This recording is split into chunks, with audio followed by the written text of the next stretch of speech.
Hi, everybody. I know, yeah, you have a superstar when people just start like signing up to one of these LinkedIn events. And now we have two superstars. So thanks, everybody. There was a really good crowd of RSVPs. I'm very honored and proud to have been working with Ashley Budd and Cameron Hall on a project the last few months related to roadblocks to donor participation in higher ed. And before I asked Ashley and Cameron to introduce themselves, it would be great if you could just type in maybe your title and your organization, what type of role you're in. That would be super helpful for the conversation today. Ashley, welcome. Could you please introduce yourself to everybody? Hi, everyone. I'm Ashley. I Done. Thank you. That's Next. it. I am. I don't know what I am. I'm.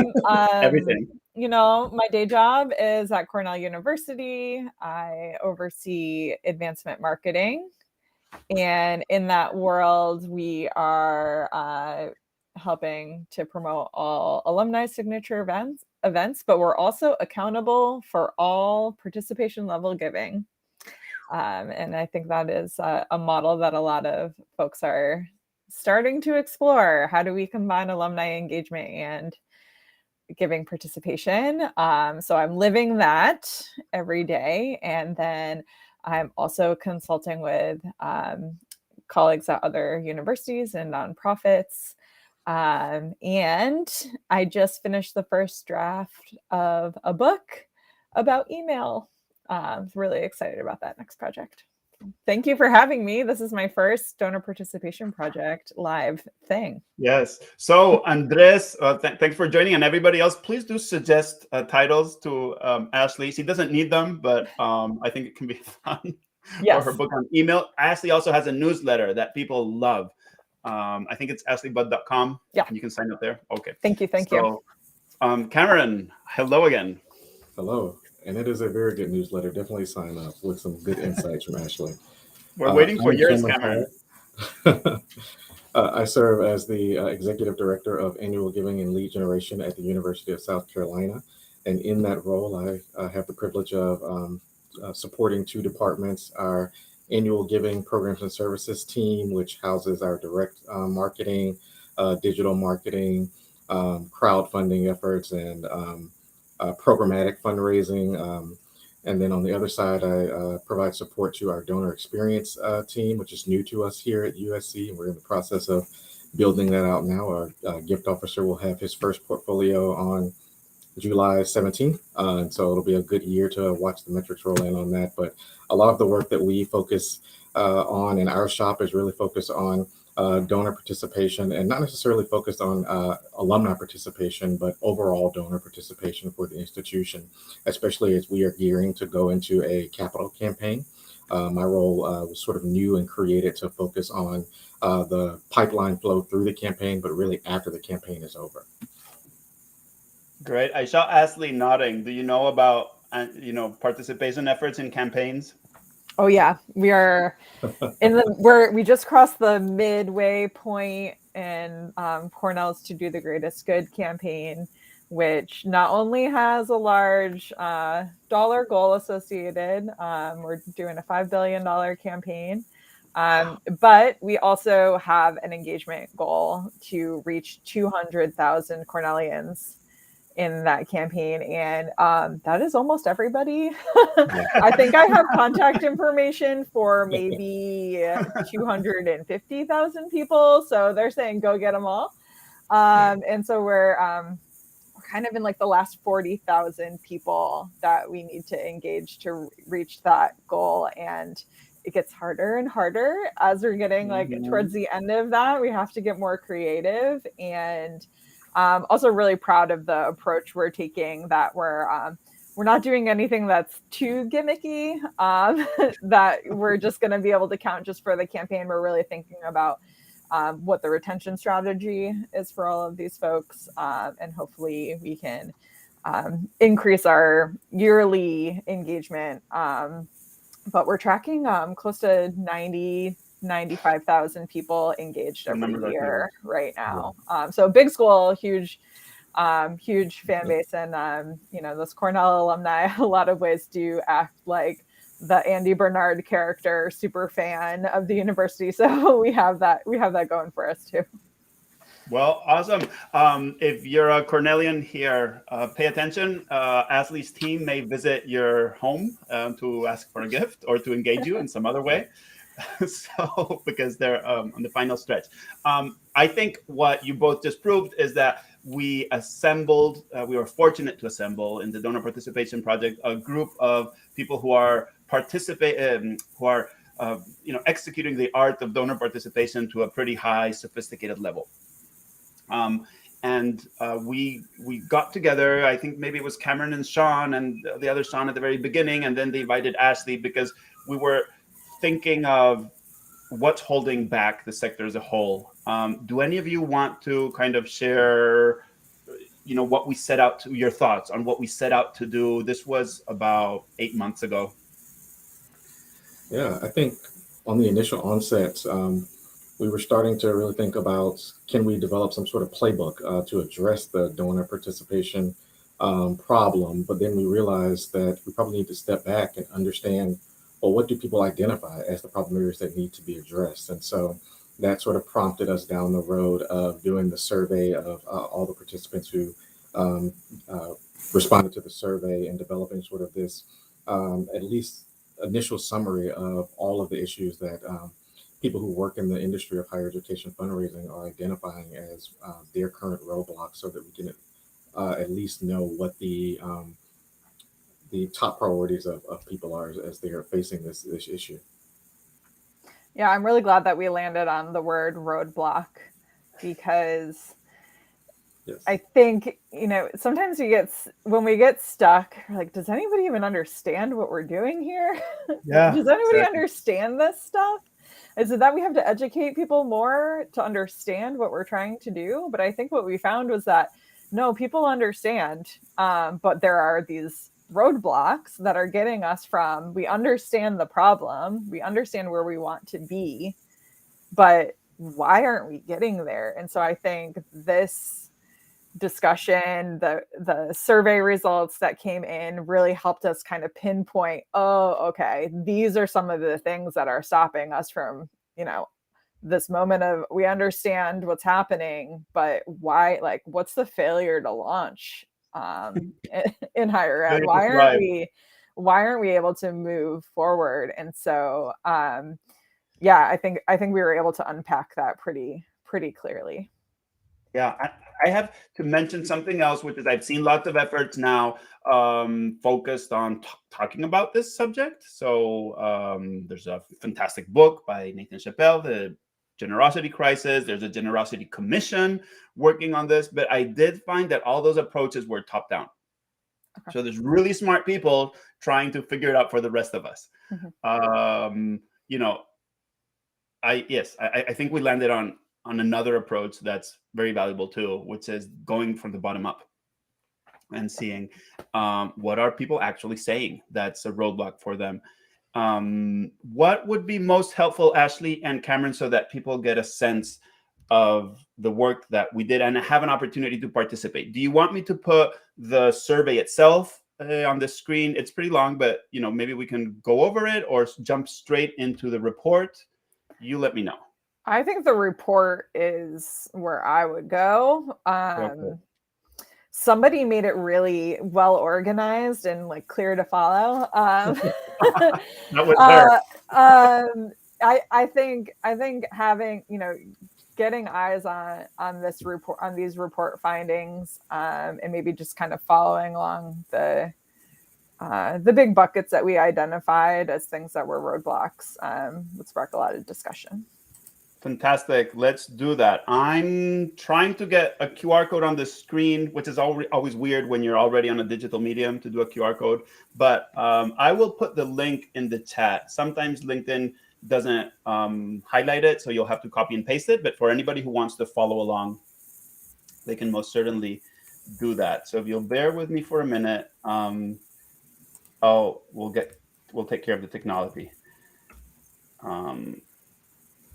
So if folks who are on the call with us could give us a thumbs up or just post a comment if they've seen the link, just to make sure it's coming through, that would be greatly appreciated. for the rest of us. We'll put it on the screen and we'll reflect a little bit on. Okay, so the file, whenever you get into it, is open to comments. We actually invite your comments. This is not a final product. Ashley, Cameron, Sean, and the other members will be presenting in conferences throughout, but your feedback would be super helpful.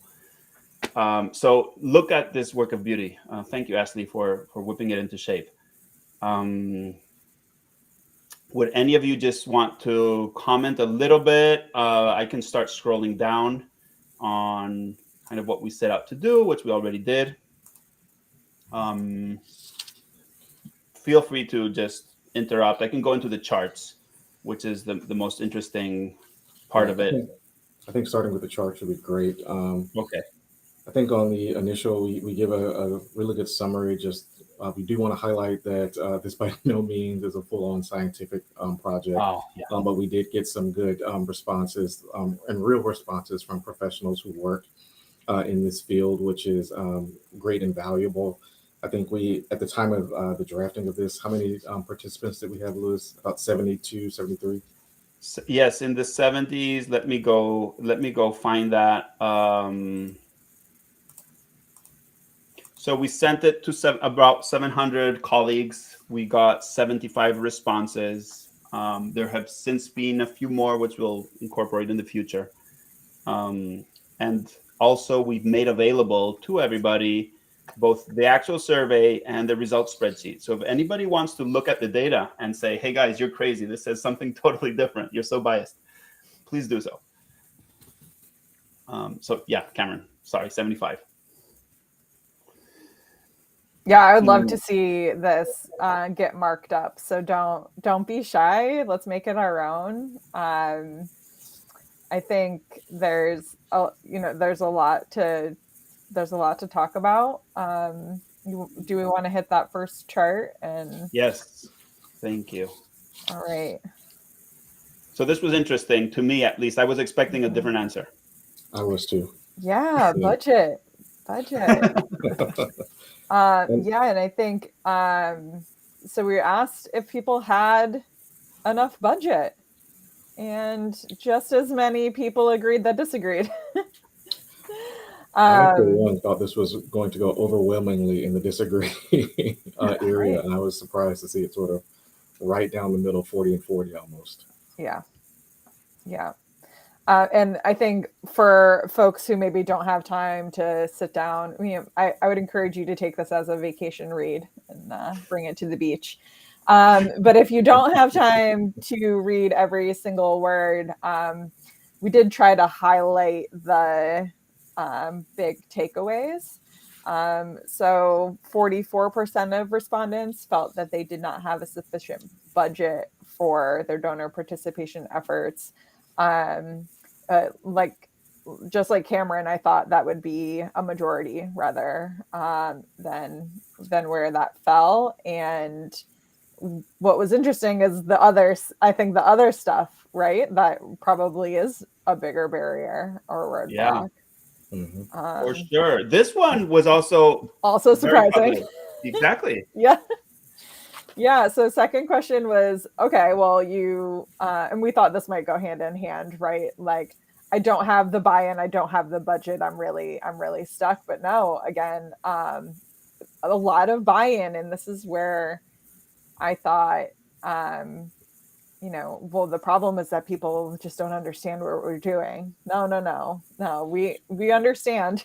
We have the buy-in to go do it. And that was overwhelming in the response, that they agreed or strongly agreed that, no, there's sufficient buy-in here to do this work.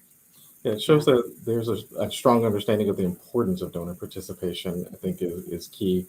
But then when we pair that with the 17% of undecided on what the budget is, it kind of shows us that maybe there's an understanding of the importance, but not as strong as an understanding based on the response on the salary, or not the salary, the budget piece of what it takes to drive that work, or the funding needed, I think. Yeah, the funding, and maybe thinking resources more generally, right? Which is going to come up several times here. Okay, so we talked about organizational leadership. This was a little bit more negative. And okay, ta-da! The first surprise. We should have asked people who are here with us what they thought was going to come out. That would have been fun. But now the cat Next is out of time. the bag. Yes. We'll do that when we're in person with folks. Yeah, so this was, definitely a clear answer on this one. Our staff has enough people with the right skills. Yes. And I think for our group, this is where we're like, oh, okay, now we know how to help. There's, how can we provide our industry more of this skills training? And I think across fundraising, we've got not enough professionals in the market to do the work that needs to be done. And so one of the things I've been thinking about is how do we get more people in our staffing pipeline, right, early on, and then how do we scale up folks? I also want to get back to some of the chat questions here because I feel like we're moving faster than the chat, but one of the things that this makes me reflect on is the work that we've done at Cornell in streamlining so much of our, not only the communication that we're sending out, but the internal teams, and pulling together people who might have been only working on alumni engagement and now giving them the skills to understand what annual giving participation looks like. And what I found is that the annual giving work, it's actually in a lot of ways more sophisticated than the alumni engagement work in the way we think about segmentation and when to reach people and what sequence. And so when I've been able to kind of put those together, it's helping the alumni engagement work become a little bit more thoughtful in how we segment and how we communicate to people in what order, while also, of course, like what happens when all of that seems like it's coming from one program and you can do engagement and giving at the same time. But I've seen that transition of needing to scale up. Even myself, I have not been doing this kind of work for very long. And I'm going to say it's not rocket science. Like, you can learn these skills. But this was a big one that we both need to bring more people into this sector, and there needs to be more training. Yeah, I think on that's both sides of that. Oh, sorry, Cameron. Oh, sorry. Go ahead, Louis. I was just going to ask you both, do you see the people or the skills as being more important? And this was maybe an example of poor survey design, which I take full responsibility for. I think it's the skills right now, because if we're looking at the field of development, so much has changed. We can take, for example, the conversations that are happening that I think all of us have been a part of at some point around ChatGPT and generative AI and how that's helping. Now we're at a point where a lot of the sales enablement platforms that are enabling us to get in front of the right donors at the right times are starting to use predictive analytics AI to drive the work. And these are going to start to make us overall, not just within annual giving, but also on the major giving framework, the prospect research and development framework. We're going to have to start adapting to how we can utilize these new tools to be more effective and efficient, because what we know is most of them are now here to stay. Predictive analytics AI is being built into so many platforms right now. I know things like Gravity Raise is incorporating some form of it. I think Sales Loft just announced some version of it for their sales enablement platform that a lot of people use to manage their major gift and donor experience officer portfolios and leadership annual giving portfolios. So there's that component.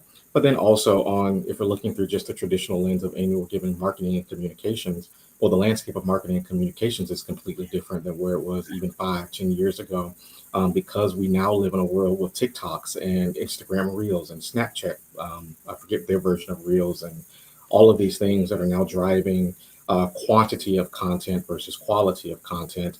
And we're in a situation where we still have a lot of people in this industry who thinks one well-crafted letter or one well-crafted email is enough to break through.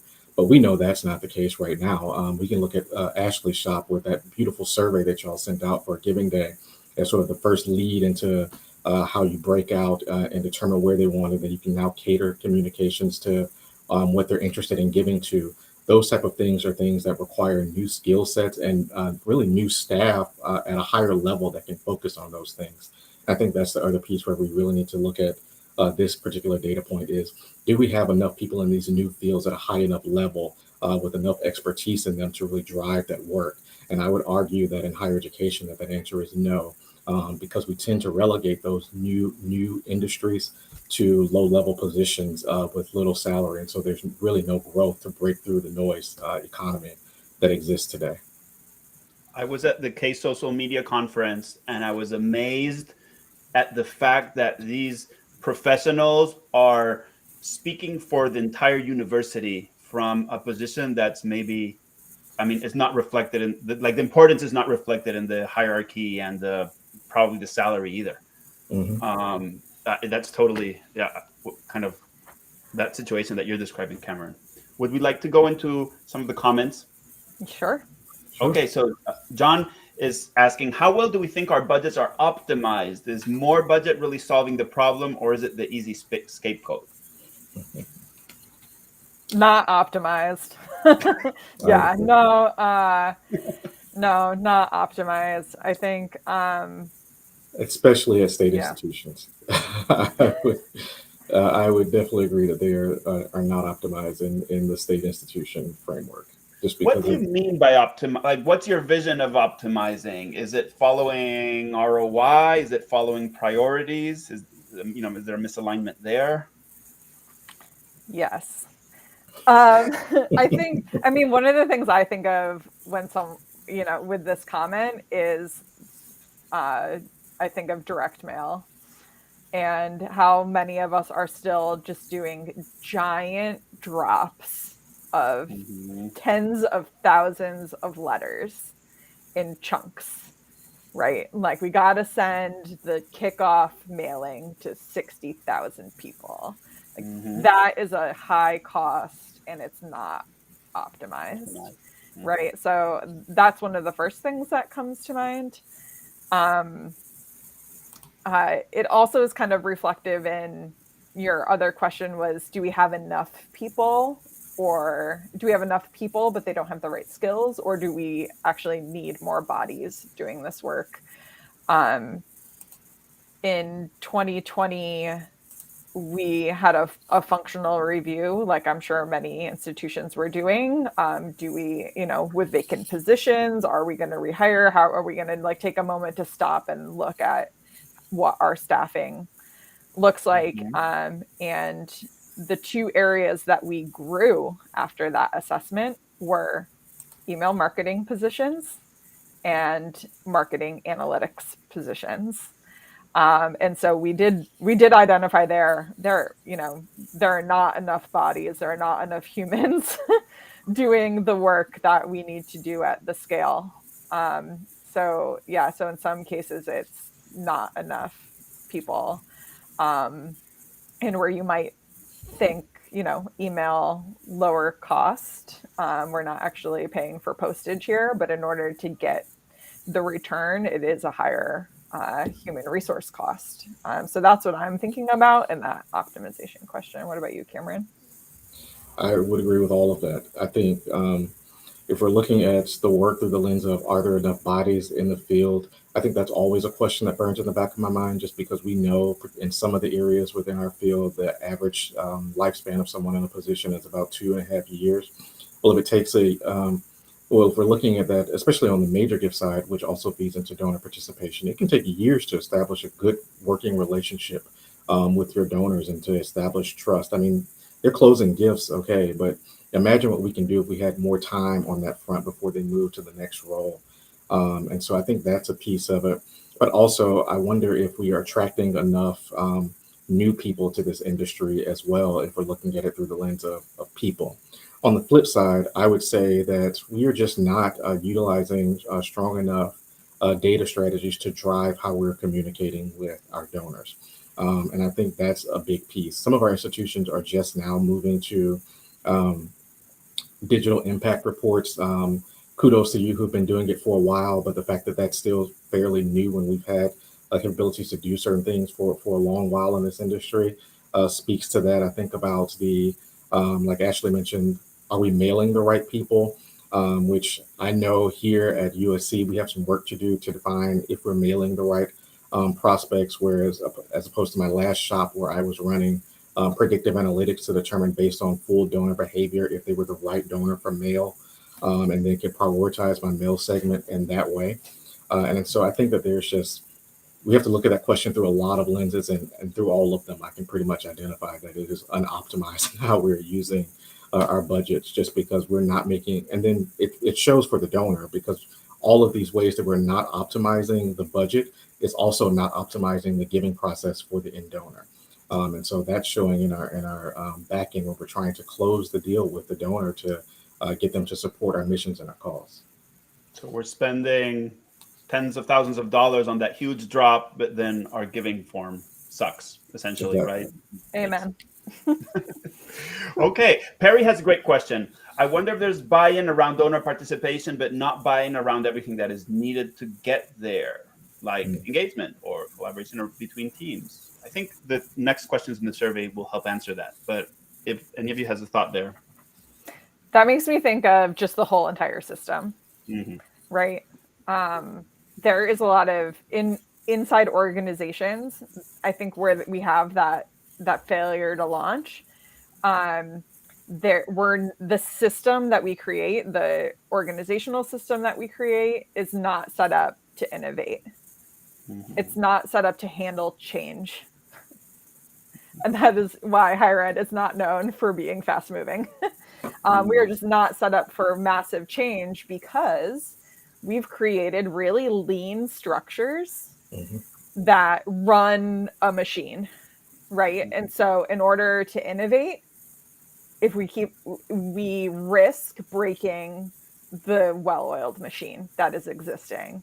And so we have a systemic structural problem in being able to go from the machine that's running right now to a more advanced model. And the way that we broke that at Cornell was by carving out a specific innovation team. And there is a really awesome book called The Other Side of Innovation from Dartmouth's Tuck School of Business, a couple leaders there, that describes this model. And it's a really awesome read. But it shows you how you've got to keep the well-oiled machine going and carve out this extra space to innovate. Otherwise we are where we are. And it's really challenging to operate in the system that we're in that doesn't allow for that space for innovation. You've put into words what so many of us were feeling. Let's if anybody has questions, please keep popping them in. Some fantastic conversations happening. We're going to review a few more of the results and then maybe start I don't know, penciling in, kind of defining the broad parameters of what the solution is. I kind of hate all these studies that describe the problem really well and just don't give you anything after that. But so I'll keep going. Feel free to stop me if you find anything that's interesting. And to everybody who's online, feel free to comment in here as we go. I will say on this one right here, I think that this is rooted in just the lack of knowledge of the fundraising divisions within most universities. Whereas compared to if we look at our counterparts who are actually fundraisers over in the admissions and enrollment side, where they're getting families to commit to 4 or 5 year pledges of X $100,000 for that 4-year time frame, right? There's much more of an understanding of the fundraising happening in admissions and the revenue raising happening in admissions. And you see a lot more buy-in on, yeah, I can attend an admissions event because we understand that, versus on the fundraising side. There are a lot of places out there, and I've been at several institutions like this where we kind of, if the culture doesn't exist, it is very hard to establish across our institutions the role that everyone needs to play in the fundraising of the institution, the same way that they do on the enrollment and admission side. And I think there's a lot of that's why we see this big uptick on the disagree piece, and then we can really address that issue in teaching our other people on our campuses the work that we do, why they need to participate in it, and how in some cases we're asking for smaller amounts than what they do on the admission side. Complete. This makes me think of like the classic relationship between advancement and central communications, where you're doing everything in your power to have a successful giving day, but you cannot get it posted on your university social media channel. I have so many conversations with people about that. Like, well, we can't get the university to buy into what we're trying to do in participation. And so I'm just curious how many people, when they were filling out the survey, were thinking of that scenario when we talk about campus culture, especially with it juxtaposed to the other question that we asked about whether you have the leadership buy-in. You know, it's that's interesting, right? Stark difference here between like my leadership gets it, but across campus we struggle. People don't. Great, really great points. Okay, controversial here, or maybe not. We have the right balance of engagement versus solicitation. Yeah, clear answer. No? I mean, there's nothing to say. I mean, I've been doing communication audits for maybe 3 years now for higher ed clients, and 99% of them, all of them, I'm going to say every single one of them, forget it. When I show this like pie chart of what communication is going out, it's a little bit of awareness raising, maybe like 15% awareness raising content. It is very little storytelling and cultivation. Even though we say like we have all the stories that we could tell, we have so many great stories, we're really not shipping them. And then it's all asks. It's all asks. Like sign up to do this, volunteer, make your gift. It's all asks, and it's very little stewardship too. And it really should be balanced. Like all of those components should be balanced. And the more you do the upfront communication about raising awareness, connecting with people, you know, this is the long game for major gifts. Like we just need to distill it in a faster cycle. So the more you do that upfront communication, the less you have to spend time asking and asking and asking and asking and asking.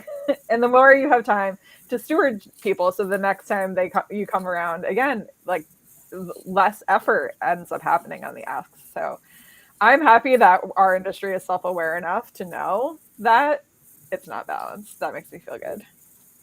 But I don't know that a lot of them are out there solving that issue, and that's the right key is. We know the problem exists, but are we solving it? And I think that's where there may be some disconnect for us, because I think the question could be repositioned as how many solicitations versus engagement posts are you sharing, right? And then we can understand a little bit more of that breakdown. But also to your point, Ashley, if we did have those touch points, and it's something we're trying to build here at USC, or at least I'm advocating for, so that by the time we make the solicitation, the case for support has already been well established. And that's what the imbalance, I think, really derives from on the solicitation side. We're trying to send X amount of emails that also has to build a case of support, and then also at the end of it, make the solicitation where if we did have that correct balance, the case for support should already be clear. And then we're just coming in to essentially make the final ask, right? Absolutely. I don't know that that's happening in a lot of institutions. Yeah, because it's scary, right? Like, what happens if we don't ask them? But please comment on this dynamic, which is that the annual fund team is seen as not doing its job if it starts advocating for not asking. I mean, I've observed it. So then they start advocating for engaging and for more of this value providing type of communication. But then that starts stepping on the toes of other teams. And then they say, okay, you know what, forget it. If they just want us to send appeals, we'll send appeals. Yeah. That's Yeah. where I think I find that a lot of my consulting goes from, we're bringing Ashley in to look at our emails, to, oh, actually, we got to do change management. We got to talk about what it means to live in this new kind of structure, and how we're going to communicate with people, and how we're going to be audience centric. Like, you're all talking to the same people. That is, we're all on the same team. That is the breakdown, that we forget that we all work for the same place. When we say the annual giving team does this and the alumni engagement team does this, like, you all work for the same mission. And so a lot of the conversations have to come from support, like, how do we support each other? And then I also find, we're laughing at Anne's comment about staying in your lane. Yeah, like, knowing your lane is super important. But I think what you said was, what happens if it looks like we're not doing our job. Yeah. And that has something that, we've been scared to take that pause and just focus on education. But we took a really intentional pause in the third quarter last year, where January and February, I have tried everything to get people to make a gift in January. I have tried the cutest solicitations around the new year. They do not land. So finally, we decided January and February, we are just going to educate. We are going to talk about why people should give to any higher education institution, and made this intentional pause to stop solicitations. And it had a huge influence on our giving day that happened in March, because we took the time, because people can rationalize. And there's so much psychology behind this.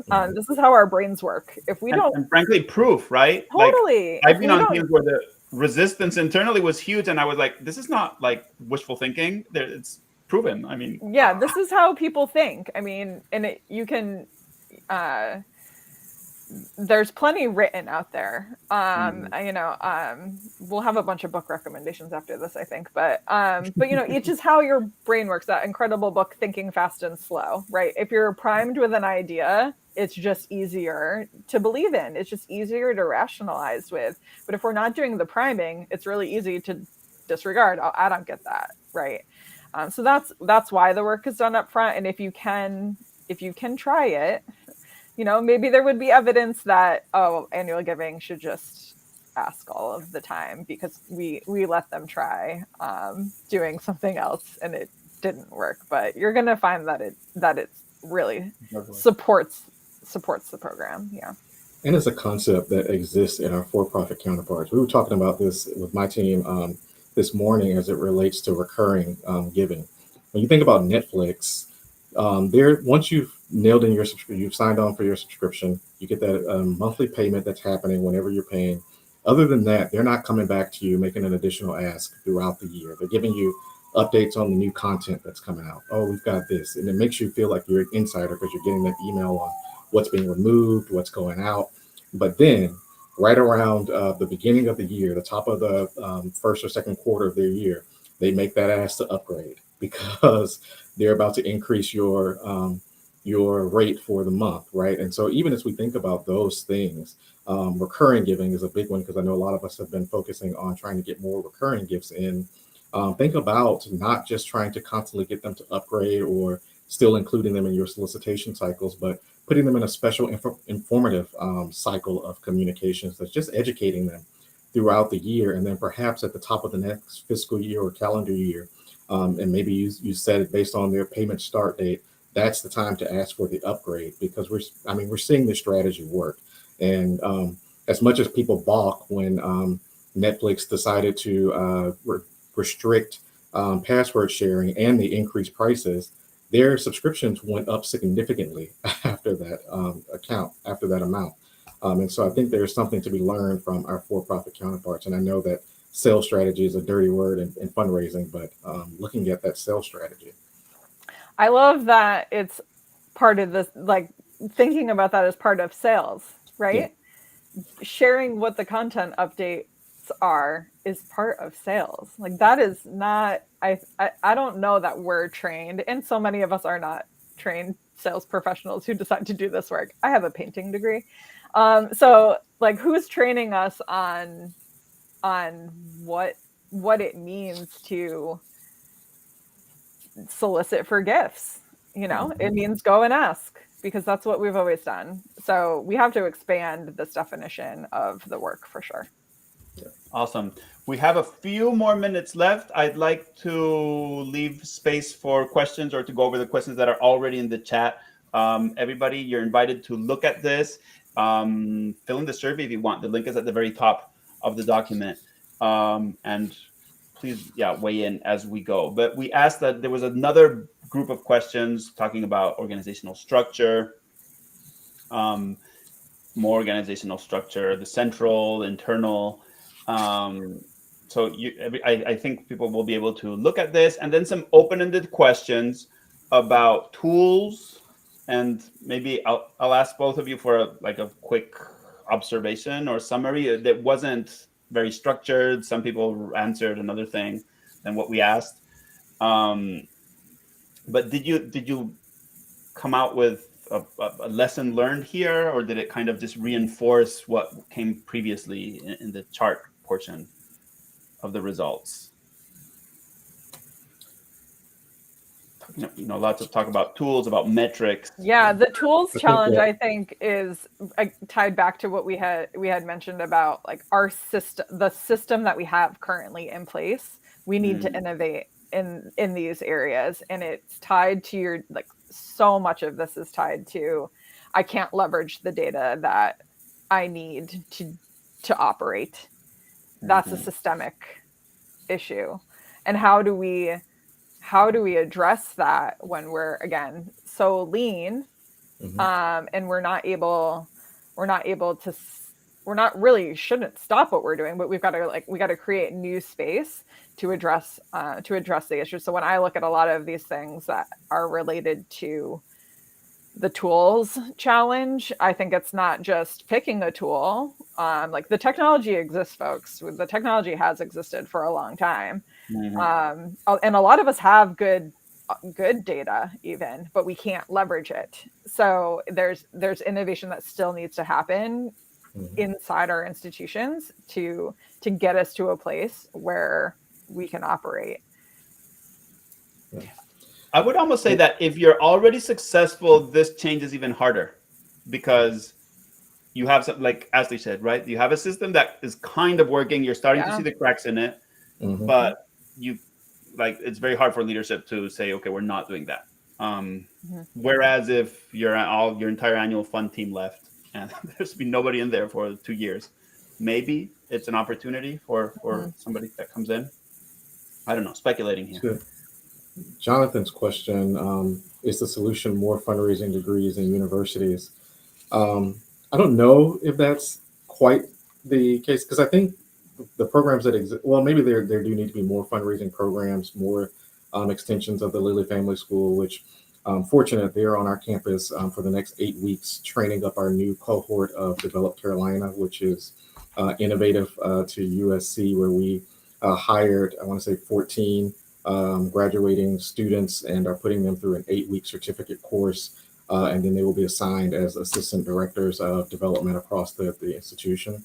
And the program is great, but what I have noticed about a lot of these fundraising programs is that ultimately they tend to lean very heavily towards the major gift component, which I understand why they do that. And I think there needs to be more focus on, and correct me if I'm wrong, but more marketing classes in fundraising, more understanding of what annual sustainability really is, and how do you create that culture of philanthropy in through and the pipeline development piece. And I think that would be key. And I know a lot of these programs do try to focus holistically and break down what an annual fund is versus major giving, but then that gets into the nuanced conversation that a lot of us aren't managing annual fund programs anymore, which is something that I've had to teach in the last 2 weeks, that here at USC, we are annual giving. We are not annual fund. And so I think that that's going to be the key too, is making sure that people are taking, if you're looking to do advanced degrees or other degrees within that align with fundraising, I think it may be worth looking at outside of the box. Mhm.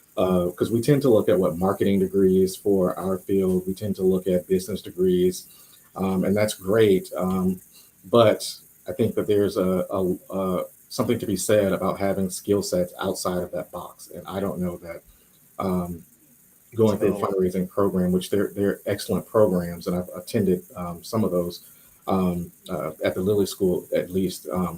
But I don't know that it will address necessarily the nuts to bolts of how the economy of fundraising is changing, how the not the economy, the landscape of fundraising is changing, and how it has progressed to today to meet what the current needs of the digital age and digital society is going through. Mhm. yeah. I don't want to do another degree. I think that's where you know.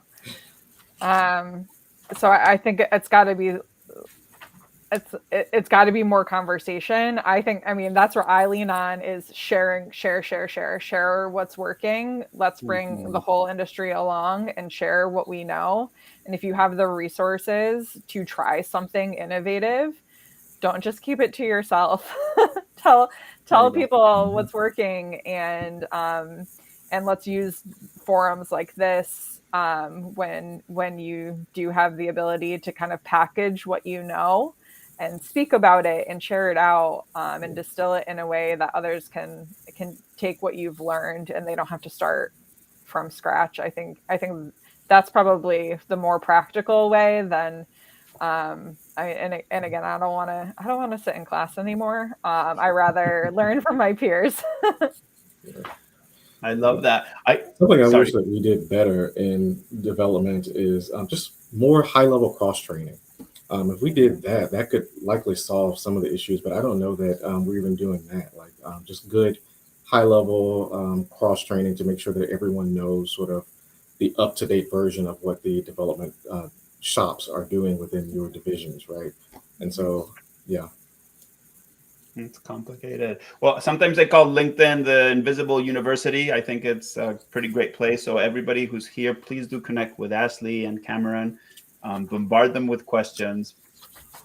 Um, I have maybe a little bit of an idea, Cameron, based on your comments. I just confirmed yesterday I'm going to be teaching a class at Lilly this fall, so maybe that's an opportunity for us to shake the cage a little bit. Please do. Yes, we'll see about. I mean, I don't have a lot of detail, but There's I'd love one to bring question you there. from Anne, and I want to give her some hope. Is this conversation happening among key advancement professionals? So she's thinking of the Case Leadership Summit that's coming up next month. And I can't say that I know what that program looks like, but what I can help assure folks is that the Summer Institute program that Case does, which is really meant for training new professionals in your first 3 years.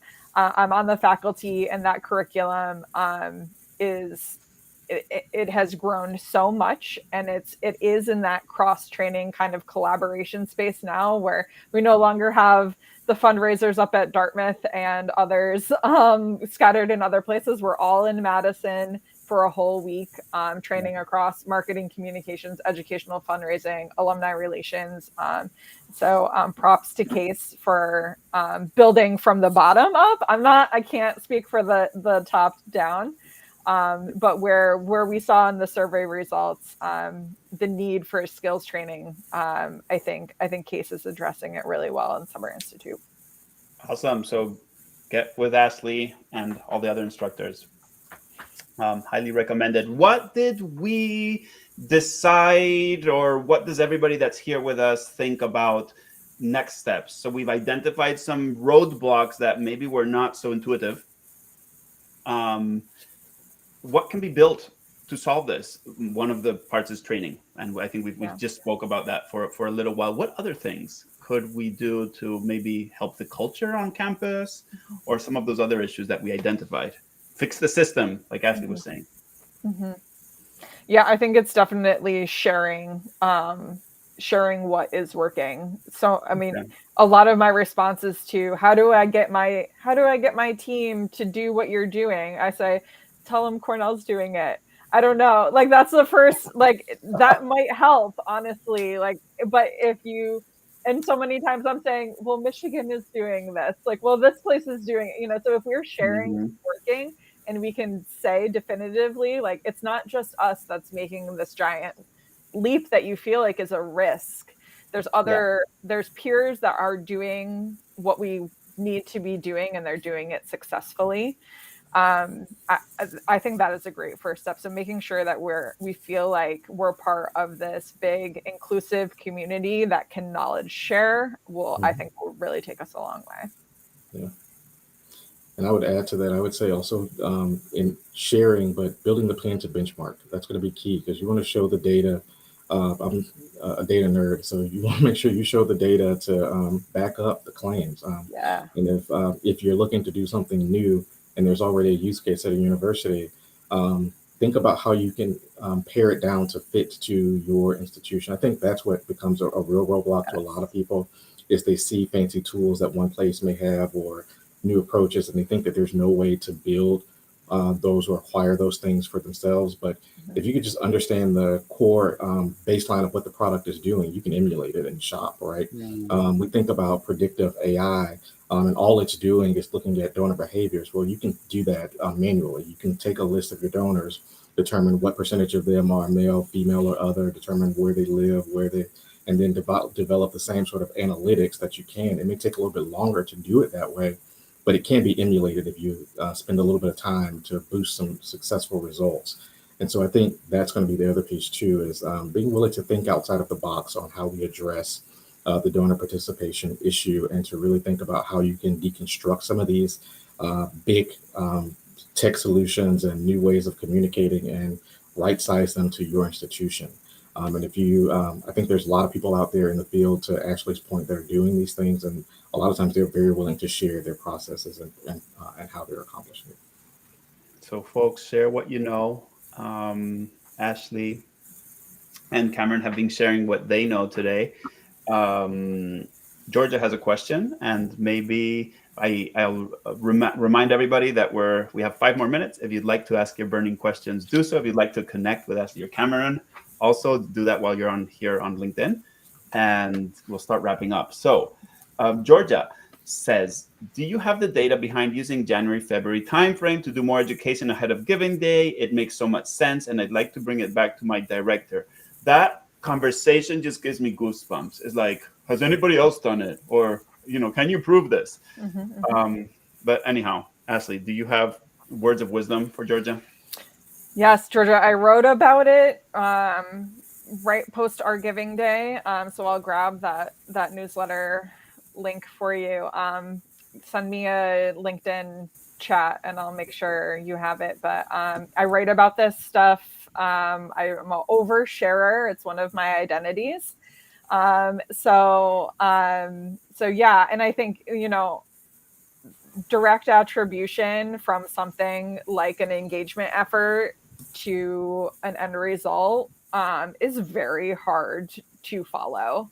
And it shouldn't limit you trying just because you can't directly draw a line. That can hold us up. But having the guts to take the pause and do the work, it took us years to build ourselves up to take that pause. It was not something that we were bold enough to do right away. But yeah, the results show in our record-breaking Giving Day, and what we did differently was all of that education. And you can take baby steps, right? I mean, you could do an A/B test where you send an engagement email followed by a solicitation versus not at all. So you can do smaller pieces of that. The thing is, when you want to do 2 full months of engagement, it's really hard to prove, like scientifically. More questions here. Student callers sharing their experiences. I think this is more of us learning from everybody who's here. But yes, yeah. Student callers, great source of professionals. Have you found that too?